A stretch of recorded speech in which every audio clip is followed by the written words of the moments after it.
It was during the era of the Cold War that the USSR and the USA were more than competitors. We were cold enemies. And as such, both sides were sending spies, moles, and counter spies into each other's countries. We were trying to find out what nuclear secrets did they hold, what new technological advancements were made, and so it was a game of cat and mouse. Now, the U.S. government in the 80s noticed that there were a significant number of our spies in the Soviet Union that were being arrested, that somehow they were figuring out that we had people infiltrated into their government, and the only conclusion was that we must have in our government a mole. Someone who is passing secrets to the USSR, and they're now finding our moles in their country, which we can't have.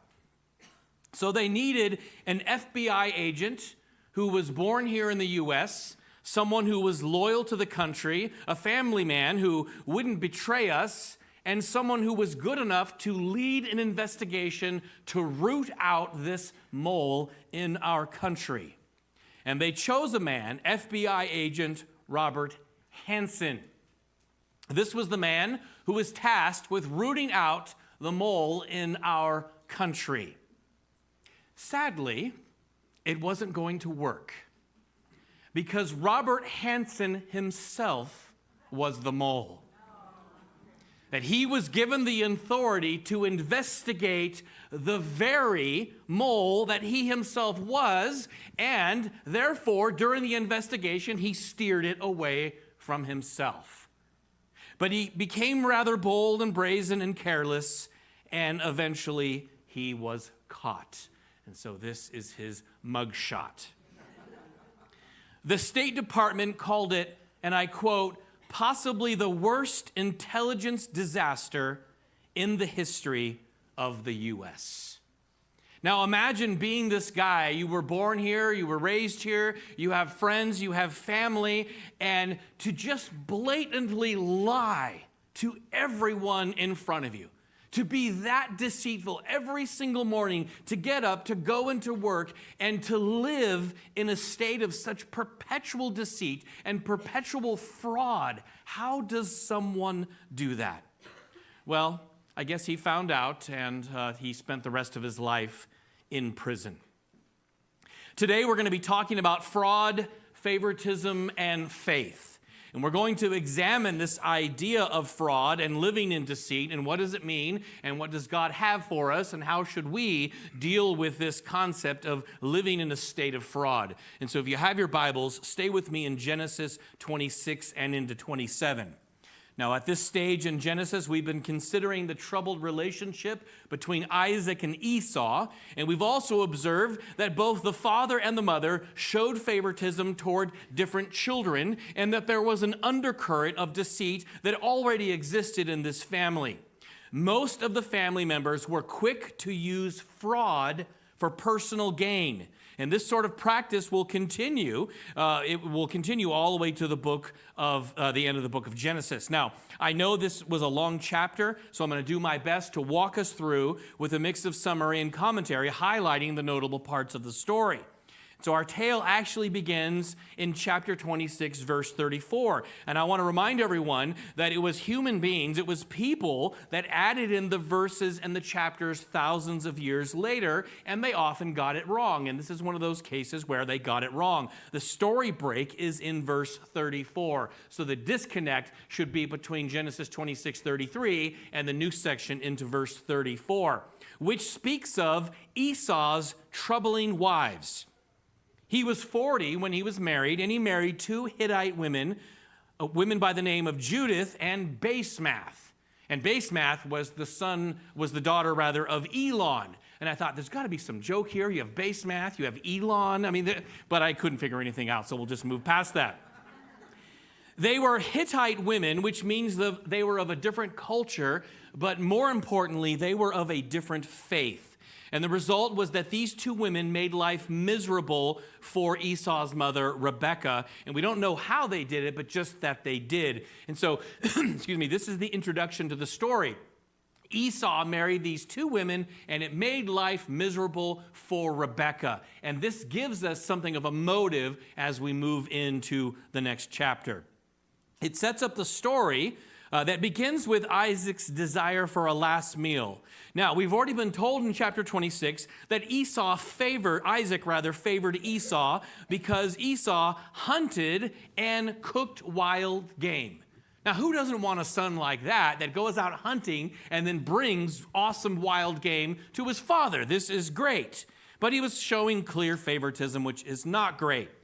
But in verse 1, we read that Isaac is old and his sight is failing. And for whatever reason, he just really wants a meal of wild game.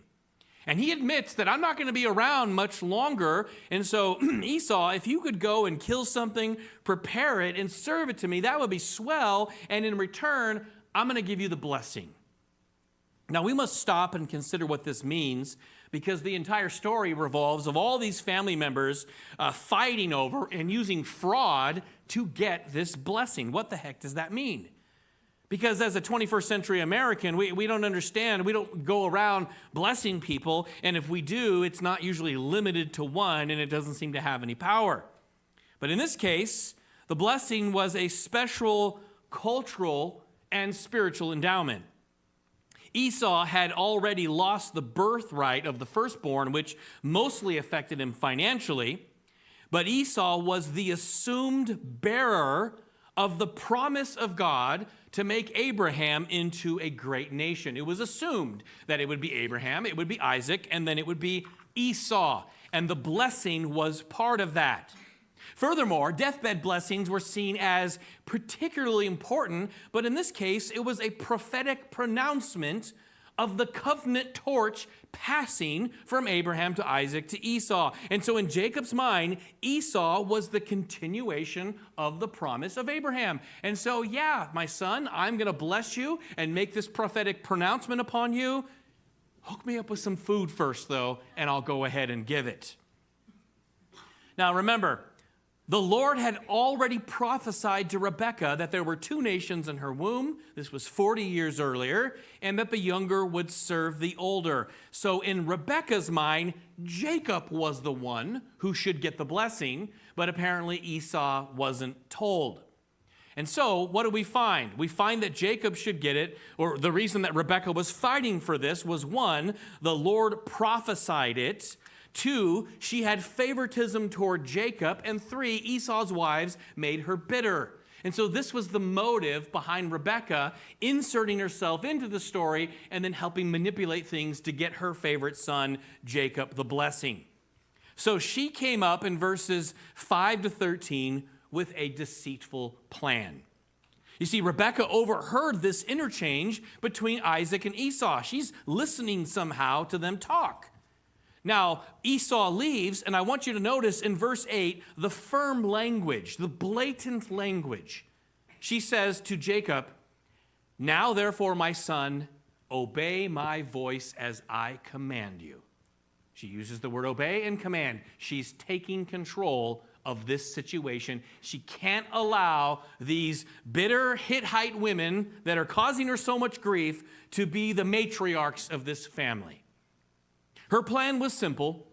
Esau's out hunting, and I, Rebekah, will kill 2 goats and will prepare the food exactly like Esau does and exactly like my husband does.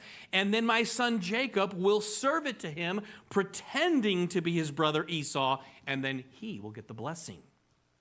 Now, Jacob interjects with a concern in verse 11. He says, but whoa, wait a minute. Have you seen my hands, my arms? I'm a smooth guy, and Esau is hairy. What happens if I'm blessing Dad, and Dad grabs a hold of me, and he's like, wait a minute, why are you so smooth? And he finds out that he's been deceived, and then he drops a curse upon us. Rebekah has a plan for that as well. And she says, hey, this is how serious she is. If there's a curse, I will take it upon myself. This woman is not horsing around. She knows what she wants. So the food was prepared. Her mother puts Esau's robe upon Jacob, which would make him smell like Jacob, or Esau, like a man of the field. And then it says that she covered his skin with goat hair. Now, it's kind of odd, and I have to think through this. What, really? Like goat hair, and this is going to fool him? And so I had to think through this. How would taking goat skin and putting it on Jacob help fool Isaac? Well, we can only speculate, but there are breeds of what are called Oriental camel goats whose hair is similar to the forearm of a hairy dude if you trim it. And so think of an Angora kid or a black Bedouin goat, one of these. So if you look at the little guy on the right, and you skinned him, and then you actually trimmed it down and then wrapped it around a forearm, I could see it maybe working. But you might say, come on, really? That's actually going to fool the person? Well, no. What would happen is that Isaac would have smelled the freshly cooked food. He would have smelled the robe. He would have touched the robe. All of that would have pointed to Esau. And then he may have quickly rubbed his hand over Jacob's goat fur-covered forearms. But the overall experience would point toward his son Esau. So I think if he actually truly examined it, he would have figured it out, but it was probably just a minor detail in his mind. So here's exactly how the fraud went down, and I want you to notice the outright lying and the blatant deceit beginning in verse 18. So he went into his father and said, "My father," and he said, "Here I am. Who are you, my son?" And Jacob said to his father, "I am Esau, your firstborn. I have done as you told me. Now sit up and eat of my game, that your soul may bless me." But Isaac said to his son, "How is it that you have found it so quickly, my son?" And he answered, "Because the Lord your God granted me success." And then Isaac said to Jacob, "Please come near me, that I may feel you, my son, to know whether you are really my son Esau or not." And so Jacob went near to Isaac his father, who felt him and said, "The voice is Jacob's voice, but the hands are the hands of Esau." And he did not recognize him because his hands were hairy like his brother Esau's hands. And so he blessed him. And he said, "Are you really my son Esau?" And he answered, "I am." And then he said, "Bring it near to me that I may eat of my son's game and bless you." And so he brought it near to him, and he ate, and he brought him wine, and he drank. And so on two occasions, he just blatantly lied, and the goat hair on the hand and the arm somehow worked. Now, I want you to notice that he lays down this blessing upon the wrong son in verse 28, and he says, "Let people serve you and nations bow down to you. Be Lord over your brothers, and may your mother's son bow down to you. Cursed be everyone who curses you, and blessed be everyone who blesses you." Now, if you notice, this is the same language that we see in Genesis 12 when the Lord made the covenant with Abraham. Everyone who blesses you, I'm going to bless, and everyone who curses you, I'm going to curse. And so what Abraham is doing is this is a prophetic pronouncement. He's passing down the torch from grandfather Abraham to himself Isaac and down to his second son, whom he thinks is Esau, but it's actually Jacob. Now, at that very moment, when the pronouncement was made, Esau returns. And the poor guy comes in. He offers up his wild game. Isaac doesn't understand what's happening, but as soon as he gets it, as soon as he understands that he's been deceived, if you look at verse 33, it says, Isaac trembled very violently. He was so upset, so shocked, so taken aback that he was physically shaken. And then notice in Isaac's mind, verse 33, this pronouncement was final. He says, "Who was it then that hunted game and brought it to me? I ate it all before you came, and I have blessed him. Yes, he shall be blessed." For whatever reason, in Isaac's mind, you can't take this back. This was given, and it's done.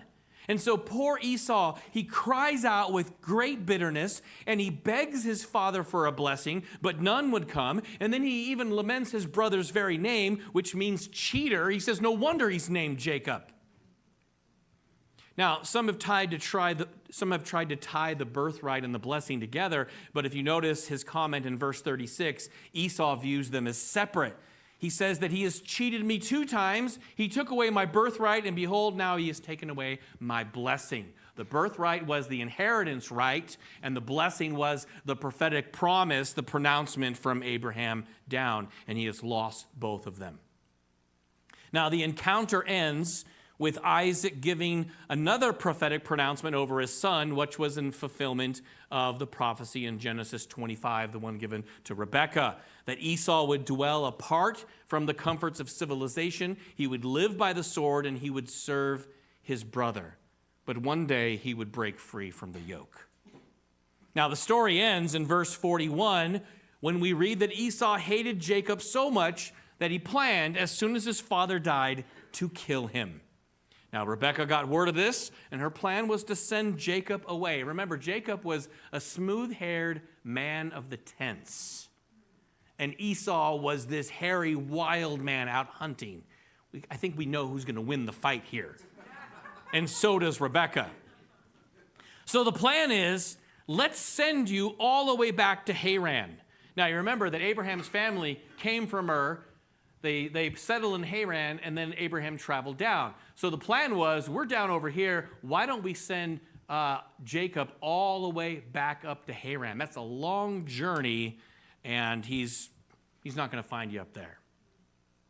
So that's the story. But before we get into any application, I think it's helpful to consider some literary and theological motifs. And what I mean is that these are ongoing elements that are reflected in the story. And there's just 3 to consider. The first one is the source of future fraud. And what I mean is that we are going to see deceit, we are going to see fraud, we are going to see blatant lying that started in Genesis 13, and it's going to go all the way to the story of Joseph pretending not to be his brother's brother. It's going to go on for a long time, and it's going to show the constant fraud and deceit that takes place within this family. The other thing that this story reflects, a big picture, is God's mercy on a sinful people. We read of horribly manipulative schemers spreading their duplicity across the promised land. And yet, the Lord still keeps his promises to them and blesses them with grace and mercy. Now, if the Lord can and will bless such people, maybe there is hope for us.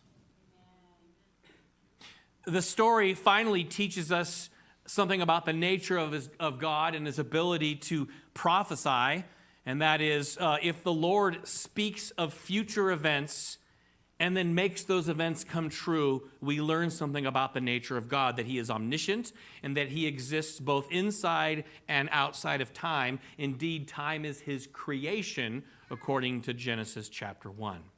What he says will happen, and it will come to pass. Now, these might be fine literary and theological observations, but is there anything tangible for us as we walk out of here today?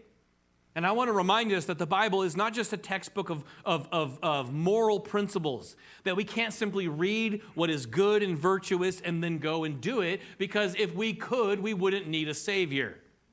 Nonetheless, we need to know what is right and wrong. We need to consider consequences. And if we are Christians, we need to call upon the Lord and walk in his strength, but also in his righteousness. And that said, there are 3 things for us to consider. 2 of them are vices to avoid, and 1 of them is a perspective. And to help us remember, I'm going to alliterate them. And the first is that we should flee favoritism. Now, I've already spoken on this before, but I think it's so important. This comes up over and over and over again in the story. If our base nature is one of sin and rebellion against God, then we will naturally show favoritism to one or more child. And if left unchecked, we will be like both Isaac and Rebekah. And so we have to make a conscious effort to be fair and just parents, but indeed in all areas of our life. Now, just a few things to point out. First, favoritism, when it actually happens, ignores legitimate needs. When we actually do show illegitimate favoritism to one of our children, we are simultaneously ignoring the needs of another. Now, I want you to consider the blatant and nonchalance of Isaac's withholding the blessing. He basically says, in verses 37 to 38, What can I do for you? I already gave it to someone else. And you can hear the pain in Esau as he's talking to his father. Have you but one blessing, my father? Do you have anything to give me? And I know some of you in this room, as I say these words, you experience deep pain because you would ask the same thing of your father who may not even be alive. Do you have anything to give me? Do you have any blessing that you will bestow upon me? And in your life, the answer was no. And you know what Esau went through because it says he lifted up his voice and he wept. It's as if Isaac didn't really care. He offers no comfort. He offers no support. And then what about Rebekah? He hates his son's wives so much that she orchestrates the theft of this blessing, even though Esau was indeed her son. And so he had legitimate hopes, legitimate dreams, but they were stolen. Here's another thing to note, that favoritism pits a family against itself. If you as the parents pick one kid and ignore the other, then the siblings are going to hate each other. And this is what happens. It always spreads into bitterness among the children, and everyone begins to loathe the favored child. Now, as a parent, probably one of your greatest long-term hopes for your children is first that they would become men and women of faith, but second is that as adults, they would be friends. I mean, wouldn't that be great? All of your children would become followers of the Lord, and then they would be friends with each other for the rest of their lives. We want them to show up for Thanksgiving dinner, and everyone is present, and everyone gets along, but favoritism from the parents down dismantles any hope of that happening. Finally, favoritism almost ended in murder. The bitter rivalry was so bad that Esau hated his brother, and in verse 41, he basically says, when dad dies, his son is going to follow because I'm going to kill him. We read later that Rachel would show favoritism to her son Joseph, and then what do the brothers do? They try to kill him. And in fact, they almost succeeded, except Judah jumps in and says, why don't we sell him into slavery? Oh, that's better. Okay. We were going to kill you, but now we'll sell you into slavery. That's great. So as we consider the harm done and the unfolding drama of this family, we have to flee favoritism. But the other big picture vice, the other sin to avoid is the deceptive manipulation that we see at every stage. And so not only must we flee favoritism, we must flee fraud. The scripture teaches us first that deceit begins in the heart. Now, this is a famous passage out of Jeremiah, and if you are interested in the nature of humankind, what does it mean to be human? And more particularly, if you liked sappy movies where they say, just follow your heart. The scripture says something very different. Jeremiah 17:9, the heart is deceitful above all things and desperately sick. Who can understand it? The worst advice that you could ever give anyone is to follow their heart, because our hearts are desperately sick. And so ultimately, this is a heart issue. Deceit begins in the heart, and then what happens? Deceit metastasizes from covetousness. You see, deep within our hearts, we are willing to deceive because we want something that we can't have or that we shouldn't have. And in this case, Jacob wanted both the birthright and the blessing, and Rebekah didn't want Hittite women influencing the great nation. They both coveted, and then from there, it metastasized into fraud. Now, here's how James explains it. He says, what causes quarrels and what causes fights among you? Well, that's a pretty good question to ask, and he answers it. Is it not that your passions are at war within you? You desire and you do not have, so you murder. You covet and you cannot obtain, so you fight and quarrel. You want something and you can't have it, so you fight over it. And so what can we do? Well, remember that if the heart is the problem in the first place, then deceit is overcome by inclining our hearts to the Lord. Now, you might say, I'm not familiar with this verb to incline. It's the opposite of to decline. You decline, you reject. You incline, you receive. This is what David says, Psalm 119. He says, incline my heart to your testimonies. He says, Lord, may my heart not decline, but may my heart incline all of the things that I hear about you, all of your goodness, all things that are of God. Why? And not to selfish gain. There's a duality here that when we decline our hearts to God, that we become selfish and we want and we fight over it. But when we incline our heart to the Lord, then he changes it, and then the problem is at some level solved. And so because the problem began in the heart, it has to be fixed in the heart. We have to incline our hearts to the Lord. Now, James instructs us even further in the same passage that deceit is overcome with prayer. Look what he says. This is a continuation of the last quote. He says, you covet and cannot obtain, so you fight and quarrel. You do not have... Wait, what? He says, you do not have. Well, this is a good question. Why don't you have? Why don't I have what I want? He says, because you do not ask. You ask and you do not receive because you ask wrongly and you spend it on your passions. So you don't have because you don't ask, and when you do ask, you're only asking for selfish things. And so the root of this is you're just not praying to the Lord to take care of your legitimate needs. So this is something to consider, that deceit is overcome with prayer. You are rightly frustrated that you haven't yet found a husband, but say your sister has. You haven't been able to purchase a home, but your brother did. You haven't had success in this particular business, venture, but your sibling has. And so that can be hard. That's real life. I'm working and my siblings are doing better than I am, and it's frustrating. And James says you're fighting because you're jealous and you haven't even taken the time to ask God to take care of your needs. And so rather than raging at everyone around you until you get what you think you deserve, why not just bring it before the Lord? Well, the next part is kind of hard to swallow because the writer of Hebrews and Paul jumps in and gives us another angle, that deceit is overcome with contentment. Now consider these two statements.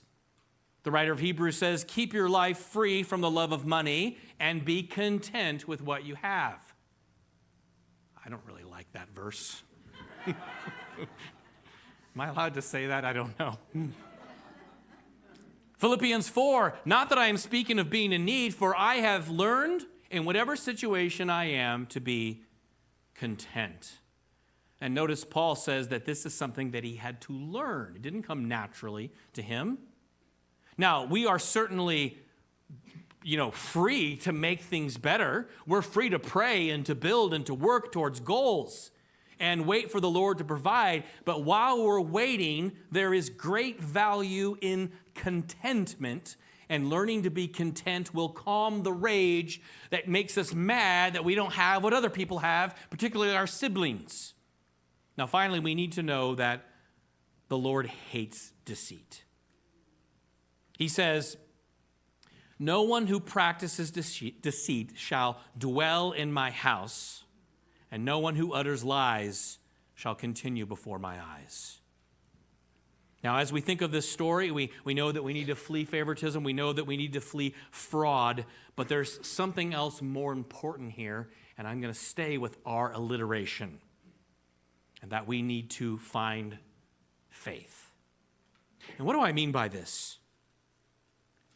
Please, if we're honest with ourselves, note how alike we are to this family. Now, maybe you don't struggle with fraud or favoritism, but you certainly struggle with something. And we might ask, why doesn't the Lord just flood this family like the deluge earlier in Genesis? Or why doesn't he solve the problem of this corrupt family by raining down fire like Sodom and Gomorrah? He did this previously. Why doesn't he do that? Well, we find the answer in Genesis 15, and here it is. It says, and he, that is Abram, believed the Lord, and he, that is the Lord, counted it to him, that is Abraham, as righteousness. You see, the moment we believe the Lord, the moment that we trust the Lord, the moment that we place our faith in the Lord, our relationship with him changes, and the wrath of God that was upon us is lifted, and then we become adopted children with full access to the Father, and we go from being recipients of wrath to being sons and daughters of the High King. And so when people are corrupt, a wrathful Lord floods them and calls down fire. But when children are corrupt, a father guides and disciplines. And so because Abraham, Isaac, and Jacob placed their faith in the Lord, they were counted in a right relationship with God, and God would see them God would see them through despite their fraudulent behavior. Now, in the same way, if we will place our faith in the Lord, our sins will be counted as paid by Jesus. And Jesus' death on the cross then covers our sin despite our repeated failures. And the Lord will certainly discipline us and guide us through life, but he is a father who does not show favoritism, and he will not abandon us. So certainly we should flee fraud, and certainly we should flee favoritism, but most of all, we need to find faith because God will see us through. If you're wondering why God puts up with this corrupt family, it's because they are his children by covenant, and he offers the same thing to us today. Now we go back to our story from the very beginning about the gentleman who was a spy within the FBI, Robert Hansen. And it was a sad story because, and it's deserved, he spent the rest of his life in prison, and then he died in prison. And so he lost his freedom, his wife lost a husband, and his children lost a father, and so on. But what the Lord offers us is that if we will place our faith in him, that even though we deserve to be in prison, he sets us free. When we deserved death, Jesus died for us.